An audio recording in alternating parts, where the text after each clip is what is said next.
हम दीक्षा भूल गए। ये भारतवर्ष की भूमि है जहां 5 वर्ष में बच्चों की पहले दीक्षा होती थी, तब शिक्षा आरंभ होता था। कहां गई तुम्हारी परंपराएं? कहां गए तुम्हारे ऋषियों की बातें? कहां गए तुम्हारे पूर्वजों की यादें?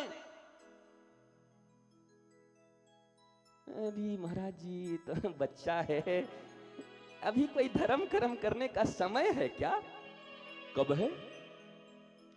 अब 50-50 के बाद देखेंगे, 55 के बाद। मैंने उस बच्चे से पूछा, अपने पापा से पूछ और दादाजी से पूछ। तो बच्चे ने पूछा कि क्या आप कर रहे हो भजन? अरे अब कहां होता है बेटा, दमा से परेशान हो, सांस फूल गया, अभी तो जिंदगी ले गया क्या बच्चे की।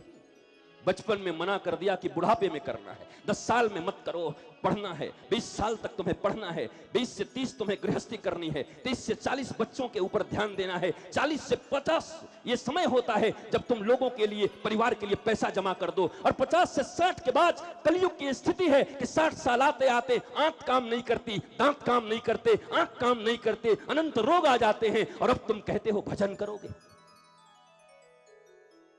ऐसे मूर्ख और जाहिल लोग हैं। मैंने सुना है जब किसी यात्रा पर निकलते हैं तो नक्शा लेकर निकलते हैं, मैप।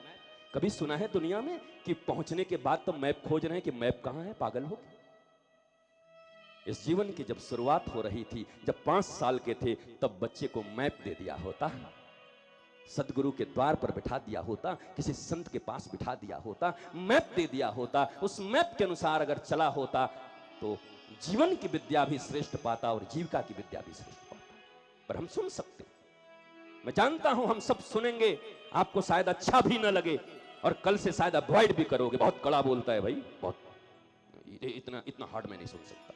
हम तो गए थे भगवान की कथा सुनने कि थोड़ा राम जी की कथा होगी, राम जी का विवाह होगा, हेरी सखी राम जी अइले विवाह, पता नहीं क्या, थोड़ा संगीत बजेंगे, आओ मेरी सखियों जरा मेहंदी लगा दो मुझे श्याम सुंदर की। अरे अपने पति की दुल्हन तो बनी नहीं पा रही हो, श्याम सुंदर की बनोगी? अपने पति का तो अच्छे से बन जाओ, वो बेचारा परेशान है, श्याम सुंदर की दुल्हन बना दो। श्याम सुंदर के दुल्हन बनने का एक शर्त है, मेरे तो गिरधर गोपाल दूसरे न कोई है। एलिजिबिलिटी है। हमारा बच्चा डॉक्टर ही पढ़ाएंगे, पहले इंटर तो पास कराओ। पता चला हाई स्कूल में 10 बार फेल कर गया। क्या कहूं, बड़ा मन था कि डॉक्टर बने, हाई स्कूल में फेल हो गया 10 बार। एलिजिबल करो, 12 पास कराओ, उसके बाद आप भेजो। आप तब तो करो, वो तो नहीं कर सकते आप।